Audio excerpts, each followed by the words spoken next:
Presidential candidate Vivek Ramaswamy comes out defending some entitled woke Ivy League students. Why? We're going to cover that here today on Speechless.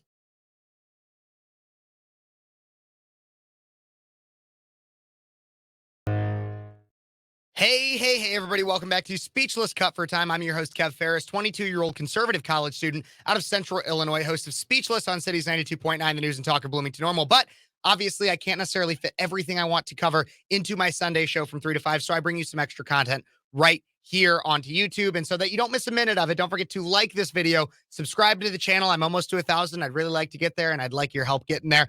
Comment what you think, guys. Am I totally in the wrong? I very much could be. Comment that if you agree with me. Love to hear that too. I try to respond to as many as possible, and to make sure that you hear other people hear these stories too. Don't forget to share this video with your friends on Facebook, on YouTube, on Twitter, anywhere. Share this video. I'd really appreciate it. But let's get on into it. Yesterday, I had my Sunday show. Today is October 16th. Yesterday was October 15th. I had my Sunday show, which the majority of the show was focused on Americans' reactions to the Israel-Palestine conflict. And I covered a lot about how some Harvard students had an interesting letter that they signed on to. And so I'm going to recap a little bit of that, the reaction and everything. Then we're going to get to exactly what Vivek Ramaswamy had to say about this whole situation. Well, so to begin with, more than 30 Harvard University student organizations are holding Israel entirely accountable for Hamas's terrorist attacks and mass slaughter. In a letter titled Joint Statement by Harvard Palestine Solidarity Groups on the Situation in Palestine, over 30 student organizations, including Ivy League's affiliate of Amnesty International, so like their peace organization at Harvard, condemned Israel, even as its residents were kidnapped, raped, murdered, mass shot. Yeah, more than 1,400 have been killed by the terrorist organization. 1,400 Israeli civilians have been killed by Hamas. And yet, Harvard students, entitled woke Harvard students, signed on to a letter saying that Israel is entirely to blame for Hamas's surprise attack. It's insane. Well, some very wealthy people and people that would usually hire Harvard grads wanted some receipts. Yeah, Bill Ackman, a billionaire, a hedge fund manager, and Harvard alum, said in an online post last week that he had been asked by, quote, a number of CEOs if Harvard would disclose the list of students in the groups that signed on to this letter. Why? Well, several business leaders backed Ackman's call, including Sweetgreen's CEO John Newman, who replied saying, I would like to know, so I never hire these people. Never want to hire them because they signed on to this letter. Jake Wurzak, CEO of Dove Hill Capital Management, also replied to the post saying, I second this. And FabFitFun CEO Michael Brockham said, we are in as well. So what did all these students do?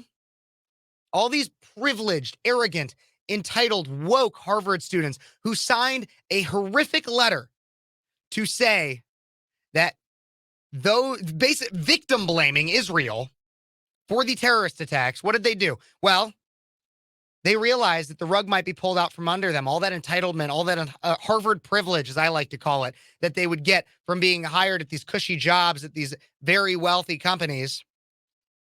What did they do? Well, some of them started to take back and recant their support, saying, no, that's not what we meant. That's not what we meant to do. That's not what we meant to do. Because they don't really hold any strong conviction.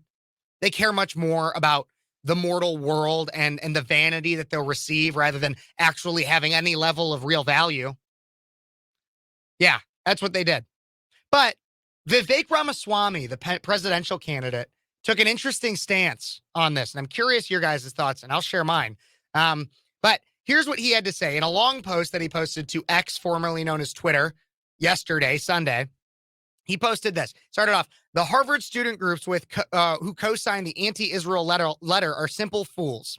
Okay, I agree with you so far, but it's not productive for companies to blacklist kids for being members of student groups that make dumb political statements on campus. He continued, colleges are spaces for students to experiment with ideas, and sometimes kids join clubs that endorse boneheadedly wrong ideas. I've been as vocal as anyone in criticizing left-wing cancel culture, but it's bad no matter who practices it. It wasn't great when people wearing Trump hats were fired from work. It wasn't great when college graduates couldn't get hired unless they signed oppressive DEI pledges. It's not great now if companies refuse to hire kids who were part of student groups that were once adopted once adopted the wrong view on Israel. This isn't a legal point, it's a cultural point. I say this as someone who vehemently disagrees with those Harvard student groups. Finally, those calling for blacklisting students right now are responding from a place of understandable hurt, but I'm confident that in the fullness of time, they will agree with me on the wisdom of avoiding these cancel culture tactics.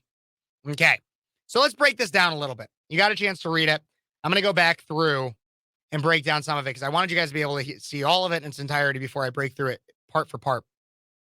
But let's start off with, okay, so I agree with the part, and I'll pull some of it back up on screen here, that where he calls them simple fools. I'll agree with that. They are simple fools. But that's where he loses me. That's where he loses me because after that, then he says it's not productive for companies to blacklist kids for being members of student groups that make dumb political statements on campus. And so that statement, he starts to lose me because I'll partially agree with him in the fact that, okay, I understand wanting to blacklist the kids that signed onto this and voted. So figure it out. Clubs have different ways of signing on to this stuff. Sometimes it's just the board makes a statement. Sometimes it's just the president. Sometimes the whole club votes on it.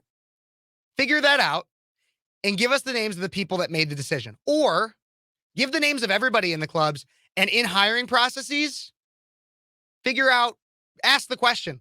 So what role did you play in this? So what role did you play in that? Continuing on, Vivek says colleges are spaces for students to experiment with ideas, and sometimes kids join clubs that endorse boneheadedly wrong ideas. Okay. Colleges are a space for students to experiment with ideas. Absolutely. And that should happen in conversation and in the classroom. Signing on to a political statement such as this is not experimentation. That is endorsement. Endorsement is very different. Experimentation is saying, hey, let's consider both sides of this. Let's consider what these people believe and what those people believe. And then we'll come to a conclusion. But signing on and saying Israel is to blame is not experimentation. That is endorsement entirely. That is saying this is what we believe. We are not experimenting with this. We have thought it out. We believe it. It is not experimentation. And also, let's try to compare this to something that would be in the United States. So let's say, okay, there's a neo-Nazi group, like a genuinely people that they are pro-Nazi, they preach Mein Kampf, everything like that on your college campus. Would you go with that club? Maybe debate with them, maybe experiment with that idea. But would you be a part of that club and experiment with that? Even if there was an ISIS club at your college, would that be something you would experiment with? Sure, once again, maybe try to consider and read through their doctrine, critically think on the issue. But there's only really one morally correct stance to take in terms of that. Now let's get to the next part, because we've talked about the ideas. He says, I've been as vocal as anyone in criticizing left-wing cancel culture. I believe it's this one. Yes, I've been as vocal as anyone in criticizing left-wing cancel culture, but it's bad no matter who practices it. Continuing, it wasn't great when people wearing Trump hats were fired from work. It wasn't great when college graduates couldn't get hired unless they signed DEI pledges. And it's not great now if companies refuse to. Okay, here's the thing. Somebody wearing a Trump hat is not the same. This is the first thing. Somebody wearing a Trump hat is not the same as supporting terrorists and also blaming the victim of the terrorist attacks for the terrorist attacks. Wearing a Trump hat is not the same as that. And anybody who says it is one, an idiot, or two, stupid. You're an idiot or stupid if you believe that. That's that. The second thing is, as well, is I don't want to, as I'm a controversial figure. Now, I've never gone out and supported terrorism, nor do I in any way condone any kind of violence towards anybody I disagree with. Period. If you commit a crime, if you commit a violent act against somebody simply because you disagree with them, then you are depraved. That's my belief. However, I make controversial statements, things that are controversial nowadays, which I don't believe should be, such as a man is a man, as a woman is a woman, is you can't change that. And you can't change that. So, what I know is that there are companies out there, many, Anheuser-Busch being one of them, that doesn't necessarily agree with that sentiment. Now, two things. First off, I wouldn't expect them to hire me.